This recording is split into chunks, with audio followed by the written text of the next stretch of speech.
नमस्कार, मैं एनआर मनोहर। आप देख रहे हैं डीडी लाइव, सच की आवाज, इंसाफ के लिए तरसती आंखें। खबर नागौर जिले के डीडवाना कस्बे से है, जहां एक महिला पिछले 8 सालों से इंसाफ में आस लगाए बैठी हुई है। 8 साल में अपना बेटा, अपनी बेटी और अपने पति को खो दिया।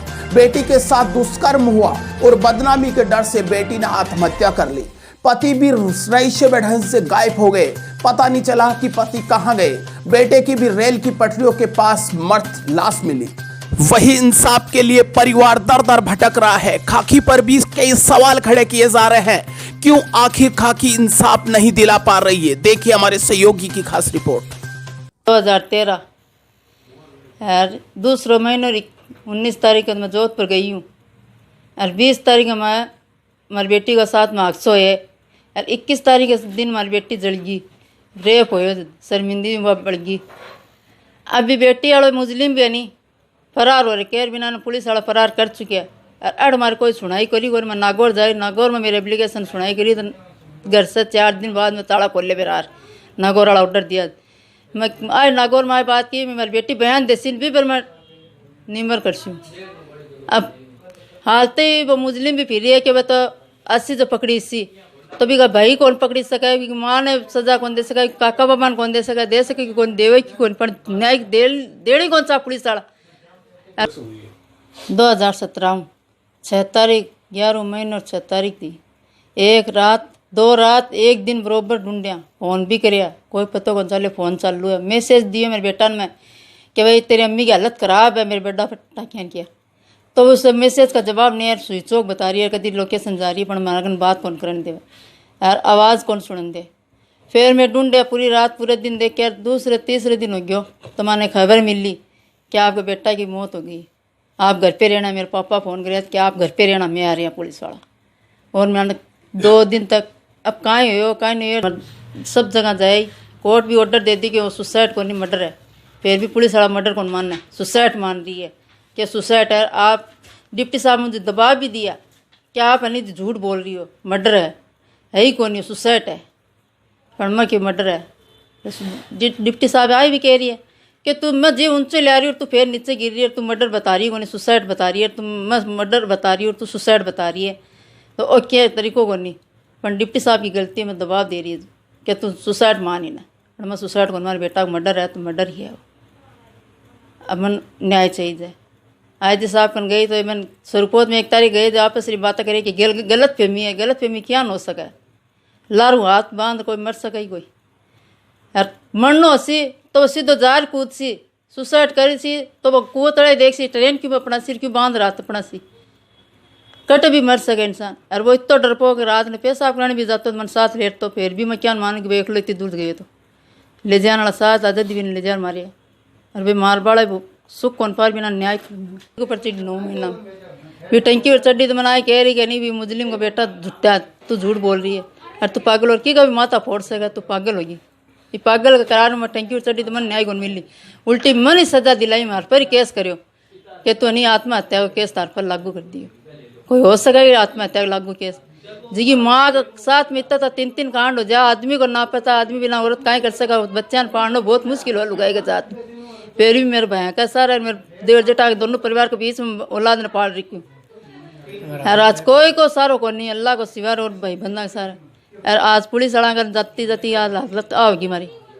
और पुलिस वाला आई कह रही कि को नहीं झुट्टी है, तू झुट्टी है, मैंने झुट्टी के रात दे रही को दे रखी थी।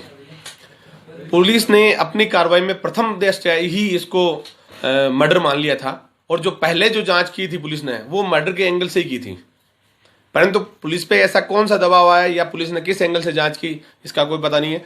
पुलिस ने 36 घंटे 40 घंटे बाद में इसको सुसाइड मान लिया।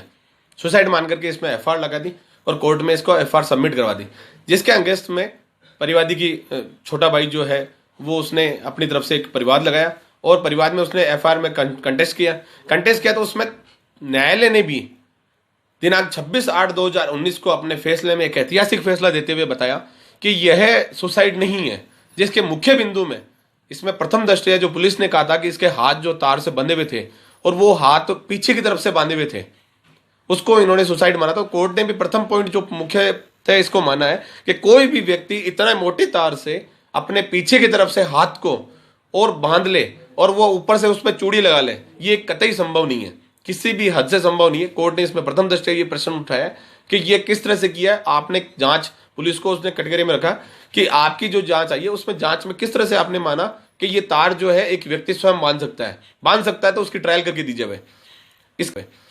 इसके पश्चात जांच पुलिस के पास 26/8/2019 को आ चुकी थी। पुलिस ने इसमें कोई जांच नहीं की, शिथिलता बरत की। उसके बाद में परिवादी के माता, मृतक की माता स्वयं आईजी साहब के पास में पेश हुई है और अभी आईजी साहब ने भी कुछ दिनों पहले ही इसमें तुरंत संज्ञान लेने के लिए यहाँ के माननीय डिप्टी साहब को भी आदेश दिया। डिप्टी साहब ने फिर इसमें एक संज्ञान लिया है, फिर ट्रायल चल रही है जिसमें भी परिवादी के माता ये संतुष्ट नहीं है, क्योंकि उसका मुख्य कारण है कि जो मृतक है वो एक मृतक मरा है, मृतक का मर्डर हुआ है। मृतक मरने की जो परिस्थिति वहां पे प्रथम दृष्टया सामने आई थी, यदि कोई भी व्यक्ति ट्रैक से खत्म होता है या ट्रेन के नीचे आके खत्म होता है तो खत्म होने के समय, मृतक होने के समय या उसका सुसाइड करने के समय उसके खून के छींटे उसके कपड़े पर लगते हैं। जबकि मैं आपको स्पष्ट बता दूं, ये उस परिवादी के मृतक की लाश की फोटो है। इसमें कहीं भी शर्ट के ऊपर में एक भी जगह खून के निशान नहीं है। फिर दूसरी बात, मृतक की जो सर कट के दूर मिला था वो कम से कम भी 17 मीटर दूर था। 17 मीटर दूर यदि मृतक का धड़ सर अलग होता है और 17 मीटर दूर यदि ट्रेन से भी जाता है तो उस सर पे टुकड़े टुकड़े होते हैं, सर पे किसी प्रकार की चोट आती है, परंतु मृतक के सर पे कहीं भी चोट नहीं आई उस ट्रेन से। इसका साफ साफ अंदेशा, साफ साफ स्पष्ट दिखाई देता है कि ये मर्डर है। पता नहीं इसको किस तरह से छुपाया जा रहा है और इसमें क्या कुछ मिलजोल चल रही है, ये जांच होने के बाद ही चलेगी। परिवादी और मैं परिवादी के अधिवक्ता होने के नाते मेरी भी ये स्पष्ट मांग है कि इसकी जांच उच्च स्तर पर हो। यहां तक कि मेरी सरकार से डिमांड रहेगी कि ये जांच सीबीआई से करवाई जाए तो इस मामले का पटाक्षेप एकदम स्पष्टतया हो जाएगा और ये मर्डर है, ये प्रथम दृष्टया मर्डर है और ये मर्डर ही साबित होगा। सुबह डीडवाना कस्बे से बाहर की तरफ हमीद कॉलोनी के पास रेलवे ट्रैक पे एक युवक की लाश मिली थी, जिसका सिर अलग कटा हुआ था और धड़ अलग थी और धड़ के साथ में उसके हाथ और पैरों पे तार बंधा हुआ था। तो उस पे है जो उसकी पहचान होने के पश्चात हत्या का प्रकरण दर्ज हुआ था। तत्कालीन थानाधिकारी व वृत्ताधिकारी द्वारा इस प्रकरण में जांच करने के पश्चात 2018 में न्यायालय में एफआर अदम बकू गलतफहमी का मानते हुए एफआर न्यायालय में पेश कर दी थी।